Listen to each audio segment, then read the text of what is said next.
Hi guys, I hope you had a good lunch. Now, the person we have next up for you is a reluctant superstar whose silence shouts louder than the entire Khandan in the whole industry. He is the bona fide king of the 100 crore club, the darkly quiet and intense Ajay Devgn.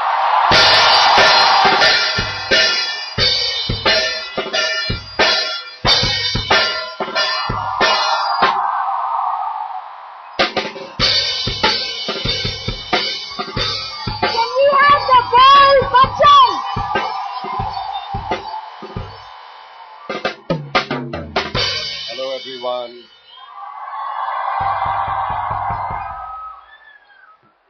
Do you guys know the Bol Bachchan song? Let's have it!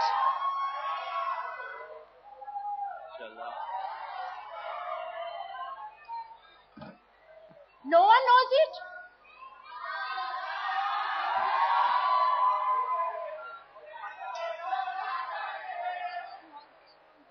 Okay, let's...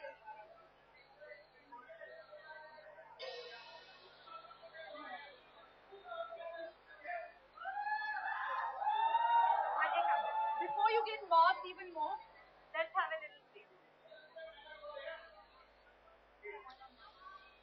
Settle down, he's all ours for half an hour. We have Ajay Devgn right here. Thank you, Ajay. I know you are not one for...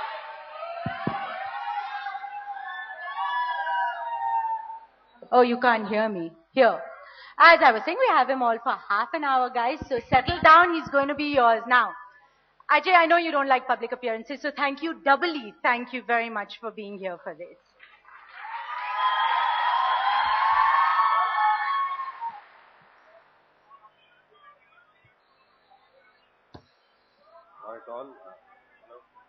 Can someone help with Ajay's mic, please? Yeah.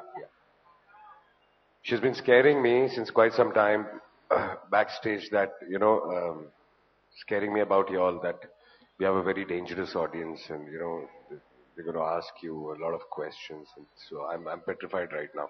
But I hope I have your support and, you guys be easy on me. Thank you. So we're going to start right at the beginning. Now, you entered this industry at the tender age of 22, which I think most of our audience here are in their early 20s, astride two blazing motorcycles. You've been in the industry for 2 decades. How come you're not bored? I'm not bored because I love doing what I'm doing. And that's the reason. I think it started, that's all I've seen, films. To be honest, I think, there's only this, my life revolves around the F word. I'm not getting naughty here. It's films and family. And that's what I've done always. I was born in a family of films, with my father in films, and that's what I was exposed to. And that's what went on, and I really don't know what else to do. And I'm loving it. Now, today you're a heartthrob. Do we think he's a heartthrob? Okay, so doubtless you are a heartthrob. But that's more based on your persona and your talent rather than your looks. What gave you the self-belief that you could make it in an industry which is predominantly based on looks? I always believe that your work speaks. See, there are two. I really believe that in our industry also there are two kind of actors. One which scream, "Look at me, look at me, look at me," and the other kind which do not bother about this and let their work talk and let people say, "Look at him."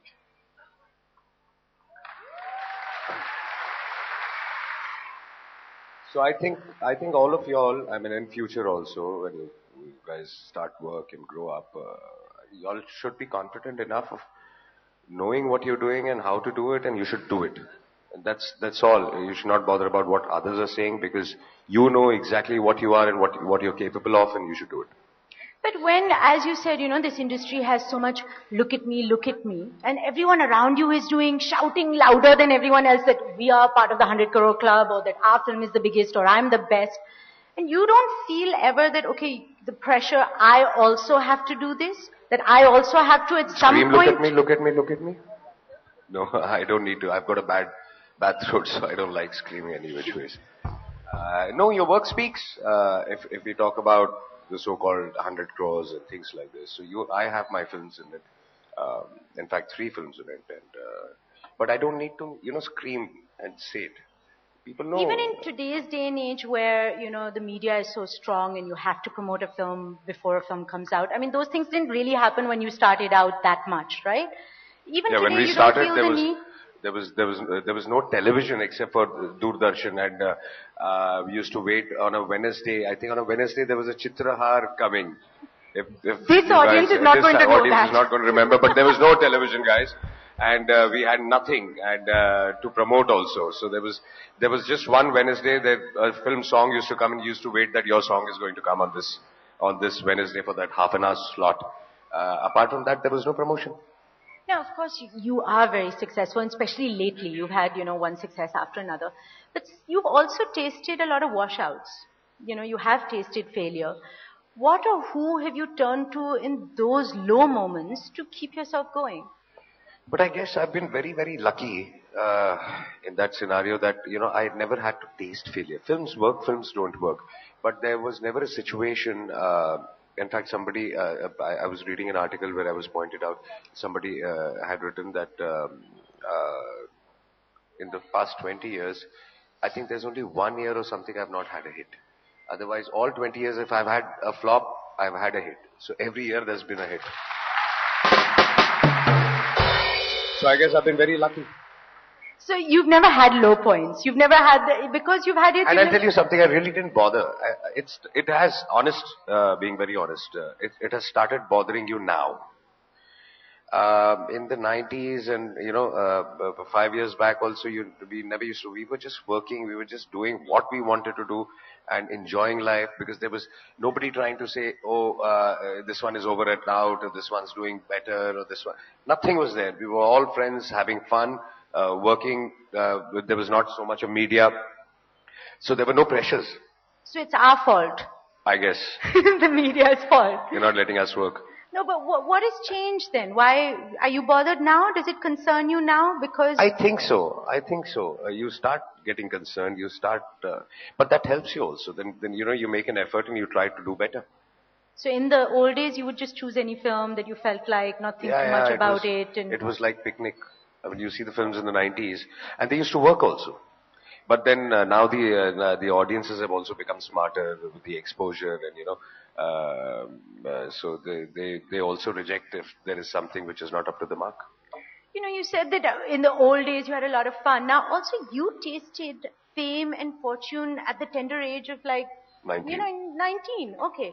And you are a self, in those days used to be a bit of a gunda, didn't really care about rules and regulations. How come you never lost your way as so many other people have? Because you had, temptation galore. Lost my way in what way? Like maybe drugs, partying, living it up, girls. Okay, let's not get there. Yeah, but out of all these, I think I must have done everything possible except for drugs, because I've always been against it. But honestly speaking, from alcohol to everything else I've done, and I smoke We'd also, like which to is know a not little bit great about habit. everything else. I'm saying smoking Okay. and Partying. So we've done all that. Everybody has done, and everybody should do. I think if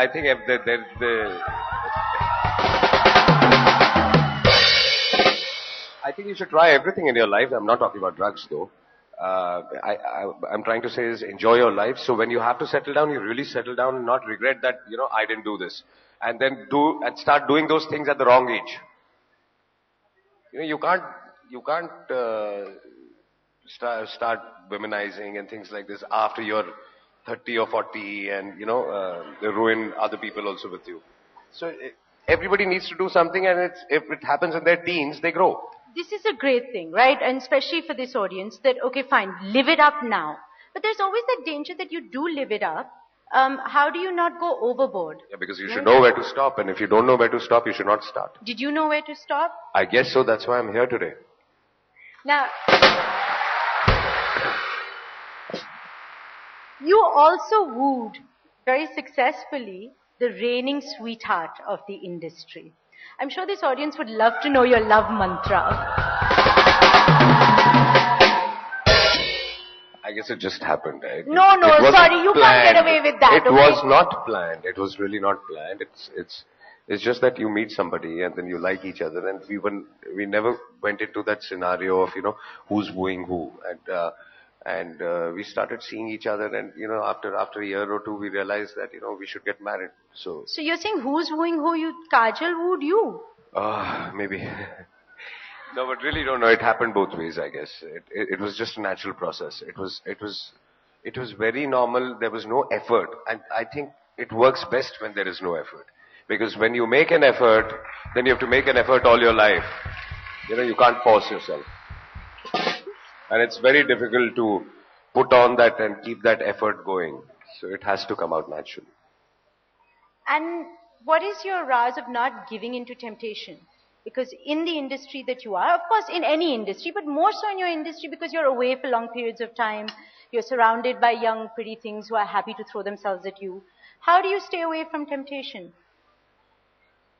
You should know what your priorities are. Or do you stay away from temptation?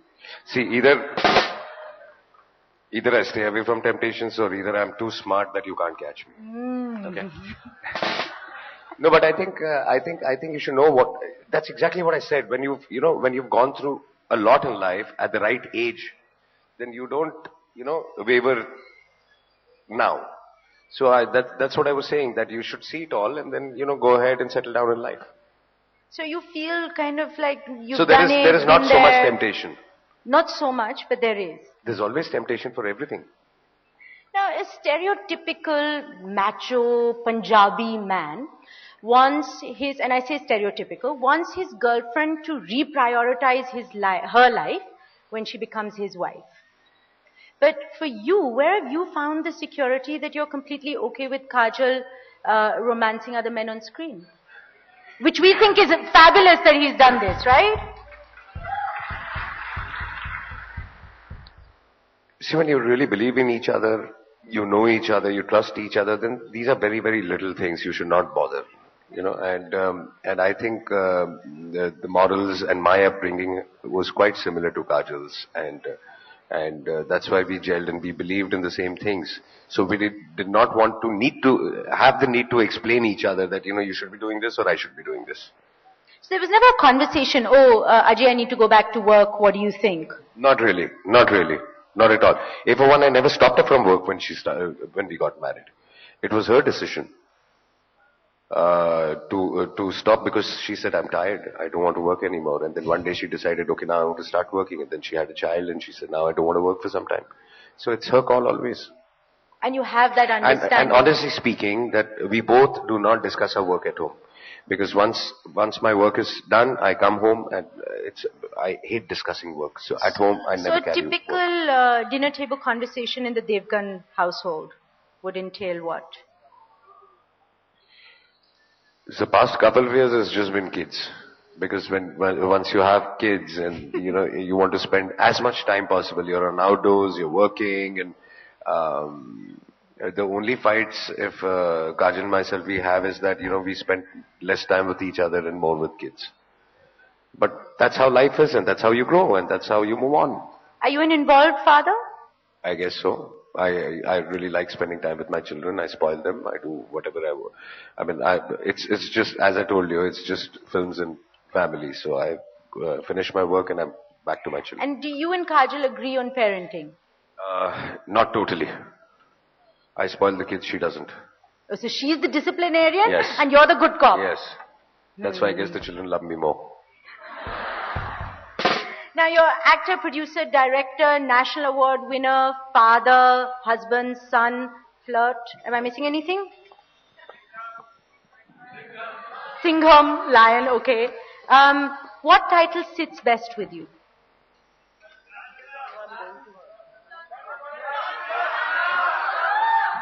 Sultan Mirza, they say. What title fits? But I would want to be everything. I would want to be perfect on everything. So I don't know what fits perfectly. I mean, as I told you, I think I'm a very good father, but that my children will decide when they grow up. They let me know if I was or no. Whether you've messed them up or not, Exactly. right? Daddy, it's your fault that we're screwed up, right? Okay. I'm going to open it up to the audience now. You will get your chance, so raise your hands now. That girl at the back with the light blue, yes, with the white shirt. Hello? Hello, I'm Ajay Krishnatre from Sharda University, Greater Noida. I would like to answer, like, you are an actor and your wife is also an actress and both have the same charm. Means I love both of them equally. And don't you feel insecurity that one day your wife will, like, whenever her movie comes with Shah Rukh Khan, everyone scream that we gonna watch that movie for sure. And if she comes with someone else, we don't go. Like, it's like we have What's good your faith. question? Like, it's like, is he insecure about fame of our wife in the starting of his career with when he got married with her? No, not at all. And as I told you that in the beginning of my career, you're saying, or in the beginning of my marriage, you're saying. No, it was never like this. I think we had understood each other pretty well, and we knew that what will happen and what we could see what will happen and what cannot happen. So it was very comfortable. We have some web questions as well, which I'm going to ask you. Why do you stay silent all the time? Why do you need to talk when you don't have anything to say unnecessarily? I mean, why do you have to just keep going on and on? How do you deal with Kajal then? Because she's a talker. She loves to talk. Yeah, What do you do then? I listen. Yes. Give it to this girl there. There. Hello, sir. I'm a big fan of you. Amid movies like Once Upon a Time in Mumbai, Rajniti, which are really serious movie, and they have a subject, and I really like those movies. But in somewhere in between, we have a movie like Rascal. Like, what did what did you think while signing it? Honestly speaking, I gave the statement also after Rascal released. I couldn't do that before the release because it would harm the producers.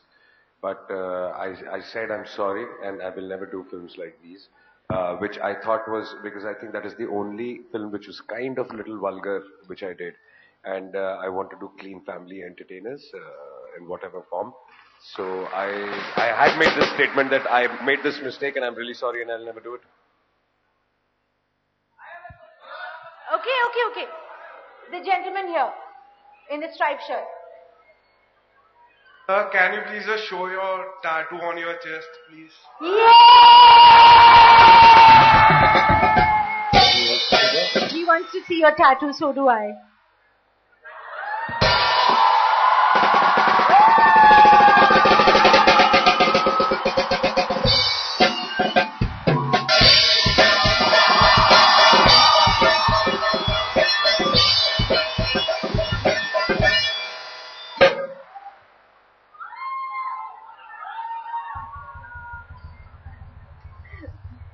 What? I want to take another one.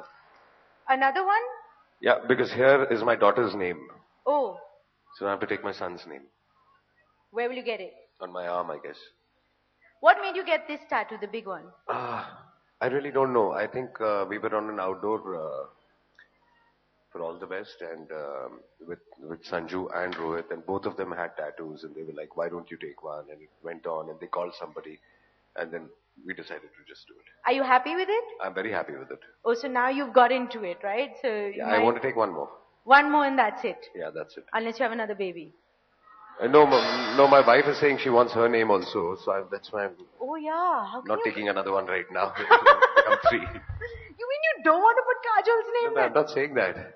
What are you saying? I'm saying that I need to take two more, so I am, contemplating how to put both the names. Diplomatic as ever. Right, this, yes, please give her the mic.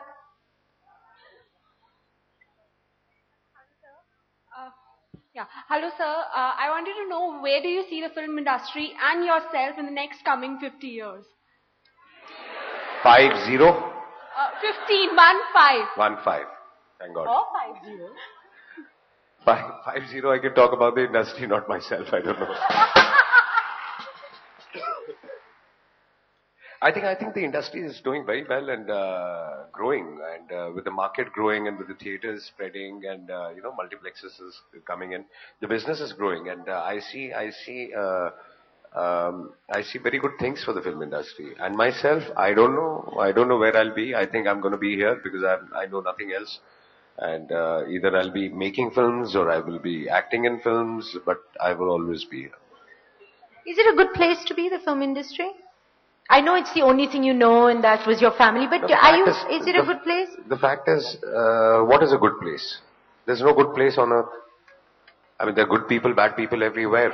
So it depends on how comfortable you get with yourself being there and how you can handle yourself in that situation. That's what is a good place. Would you encourage or discourage Nisa or Yug to get into the film industry? No, I wouldn't want to discourage anybody. I would want to tell them that they need to be very clear about what they want to do, because I think most of the time the young kids come in and fail only for the reason because they do not know what they want to be. They want to be an actor or a star.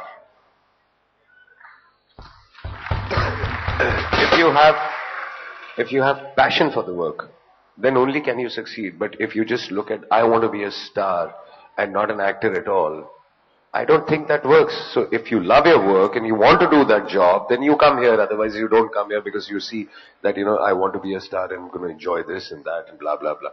So I think that's. Yeah, but today you're an actor. I'm sure when you were 19 or 20 and stepping into the industry, at that point you wanted to be a star, right? When you weren't thinking, I'm going to be a national award winner and I'm going to be an actor. Honestly speaking, my scenario was very, very different. In my situation, it was something like, as I told you, I was always a part of the film industry, and I used to go with my father. I used to make my own video films. I was always behind the camera, and I wasn't very sure of what I wanted to do in life. I wanted to make films, and my father wanted me to act. And I wasn't very sure about what was happening, and suddenly one day, Mr. Coco Kohli comes up to my father and says, I was in college and I was having fun and I was making my own films also. I was assisting, and says that I'm taking your son for a film. And I was like, what? I'm enjoying life right now. This time.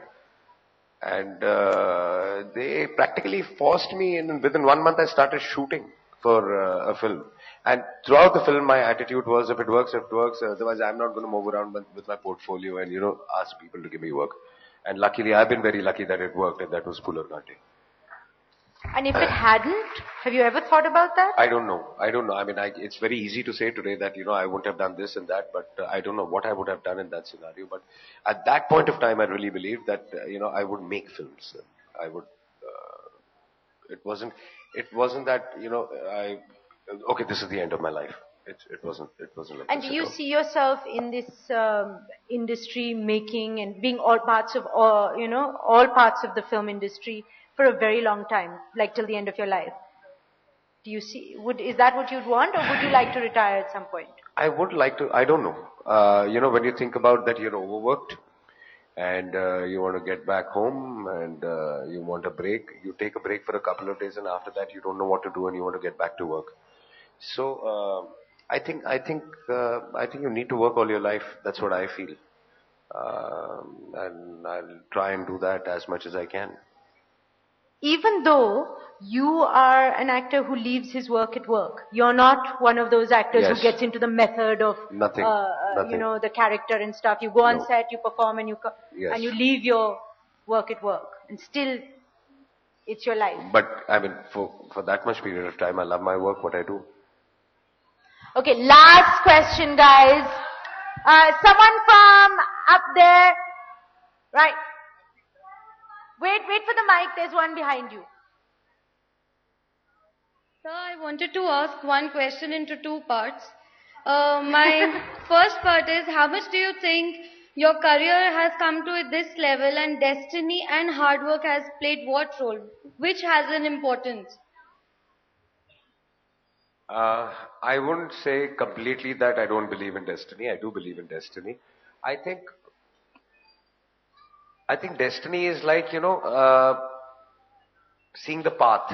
It's the path, but you have to walk yourself. You can't say things will happen to me. So I think hard work is the most important thing. And if you work hard and and that destiny will come. So So my B point is, you're wearing three rings in one hand and one ring in one hand. So you believe in astrology. So that's your destiny funda kind. I told you I believe in both, but that does not mean that, I wear something and I go and sleep and I'm not going to work because, things are going to happen for me. So according You to have the to make it division, happen. is it 50-50 or your hard work is like 80-90%? I think 70% is your hard work. Thank you. Okay, now before I let you go, you have to give us one of your favorite dialogues or one of your latest dialogues. What would we like to hear?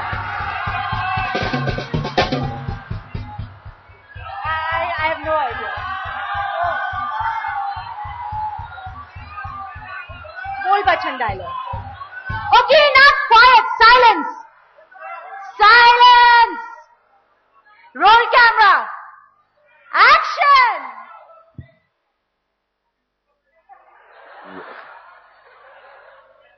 Take two. I'll say something from Bol Bachan. I think that English has worked. When elders get cozy, youngers don't put nosy. Can we have it once more? When elders get cozy, youngers don't put nosy. Ajay Devgn, thank you very much for not being silent for a change. Thank you so much, and it was great interacting with all you guys. Okay, I think we need to get closer to the audience a little bit. No one is coming on stage. You will have to deal with me. A big hand, ladies and gentlemen. And now Ajay and I are going to do a dance. Right. Love you guys. Bye-bye. See you. Take care.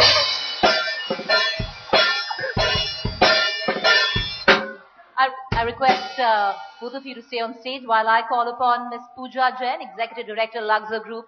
I request her, along with Mr. Devgn, if you would announce the winners of the Parker Pen Lucky Draw that we've conducted here today.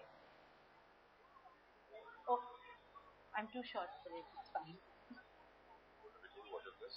It's a lucky draw that will win the Parker Pen.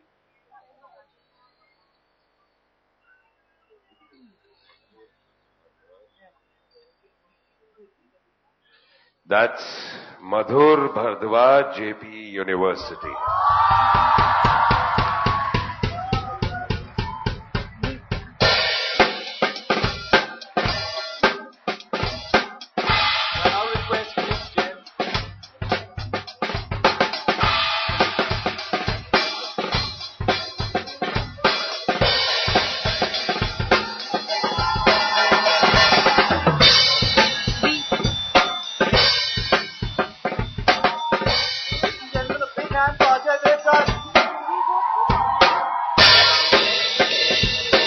We would also request Ms. Jain to come by and present a token of appreciation to Mr. Devgn.